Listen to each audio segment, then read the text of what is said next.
کے میدان میں مستقل مزاجی یہ بہت بڑی شرط ہے۔ جس نے بھی کام کیا ہے اس نے مستقل مزاجی کی ہے تو کام ہوئے ہیں نا، ورنہ کام نہیں ہونے تھے۔ میں اس موقع پہ محدث محمد ضیاء الرحمن اعظمی رحمہ اللہ الجامع الکامل کے مصنف اور بھی بڑی ہی قیمتی مفید منفرد کتابوں کے مصنف کی داستان اس سبق کے حوالے سنانا چاہتا ہوں۔ 2011 میں میری پہلی ملاقات ہے، میں شیخ رحم اللہ کے گھر میں آمنے سامنے ہم بیٹھے ہیں، باتیں ہو رہی ہیں تو فون آیا ہے۔ فون مدینہ سے باہر کسی شیخ نے کیا، وہ مدینہ سے باہر رہتے ہیں، وقت لے رہے ہیں۔ شیخ محترم ہمیں وقت چاہیے، آپ کا ہم نے درس کروانا ہے۔ تو شیخ صاحب نے آگے سے کیا کہا کہ محترم آپ کو پتہ نہیں ہے کیا جی، کیا کس چیز کا پتہ؟ کہ میں نے اپنے اوپر شرط لگائی ہوئی ہے، میں کوئی کام کر رہا ہوں، جب تک وہ کام مکمل نہیں ہوتا میں مدینہ سے باہر نہیں جاؤں گا۔ یہ میں خود اس بات کا گواہ ہوں، شیخ رحمۃ کو یہ فرما رہے ہیں کہ میں کوئی کتاب لکھ رہا ہوں، جب تک وہ مکمل نہیں ہوگی میں مدینہ سے باہر نہیں جاؤں گا۔ میرے عزیزو، میرا آپ سے یہ سوال ہے، شیخ رحم اللہ نے یہ شرط لگا کے اچھا کیا کہ برا کیا؟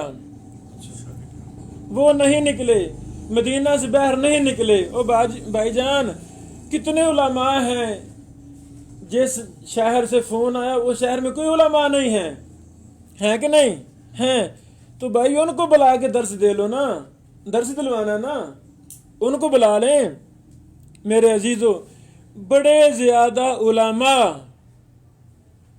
وہ لکھنا چاہتے تھے، میں نام نہیں لیتا، ہمارے دور کے محدث کبیر شیخ الاسلام، ان کا ہم نے اشتہار بھی پڑھے، کتابوں کے بیک سائڈ پر اشتہار میں نہیں پڑھا، میں دکھا سکتا ہوں کہ ہم الحمدللہ شرح صحیح بخاری لکھ رہے ہیں، جلد اس کو ہم ایک ایک جلد کر کے شائع کرتے رہیں گے، میں کتنا خوش ہوا ہوں گا۔ الحمدللہ ہمارے دور کے بہت بڑے محدث یہ شرح بخاری لکھ رہے ہیں۔ 1 سال گزرا، 2 سال گزرے، کئی سال گزر گئے، کچھ بھی نہیں، ایک صفحہ بھی ہم نے نہیں دیکھا۔ پتہ کیا، بیٹوں سے رابطہ کیا، ان کے ادارے کے سازہ سے رابطہ کیا کہ جی شیخ نے شرح کا اعلان کیا تھا۔ ہاں شیخ نے شرح کا اعلان کیا تھا، لیکن جماعت نے ان کی اتنے دروس اور خطبات جمعہ رکھنے شروع کر دیے کہ وہ اپنے اصل مشن سے ہٹ گئے، زندگی ساری خطبات پر لگا دی۔ پنجاب میں جمعہ ہے، کبھی سندھ میں، کبھی بلوچستان میں، کبھی کویت میں، کبھی دوسرے ملکوں میں۔ میرے عزیزو، یہ دروس، یہ خطبات، یہ بڑے اہم ہیں، ان کا انکار نہیں ہے، لیکن آپ کا کیا خیال ہے اگر کوئی آپ مثالی امت کو کام دینا چاہتے ہیں تو آپ شرط نہیں لگا سکتے کہ جی محترم میں کام کر رہا ہوں، ہاں مہینے میں 1 درس دے سکتا ہوں، میں زیادہ نہیں دوں گا، بھی درس دیں، آپ ہفتے میں 1 درس دے لیں۔ اپنے آپ کو ان سفروں کی وجہ سے جو بڑا ٹارگٹ تھا، امت نے جس سے فائدہ اٹھانا تھا، وہ آپ کام نہ کر سکیں، کیا فائدہ اس دروس کا؟ یہ سچی اس طرح کی 20 مثالیں جو بڑے اقربا تھے، ان سے میں نے پوچھا بھائی جان یہ وجہ کیا بنی؟ انہوں نے کہا شیخ محترم نے خود ہمیں بتایا ہے کہ میں تو قلم کا شاہ سوار تھا، پتہ نہیں کس نے میرے ہاتھ سے قلم چھین لی اور مجھے سفروں پر مجبور کر دیا۔ آئی سمجھے؟ یعنی محدث ضیاء الرحمن الاعظمی رحمہ اللہ بھی اگر اپنی شرائط پر پورا نہ اترتے، کوئی بڑا ٹارگٹ اور مشن نہ بناتے تو یہ الجامع الکامل جیسی مفید کتاب لکھتے نہ، ادھوری رہ جاتی، اور کاموں میں مصروف ہو جاتے۔ کتنے علماء ہیں ان کی 99% کتب، بڑے بڑے منصوبے ادھورے رہ گئے،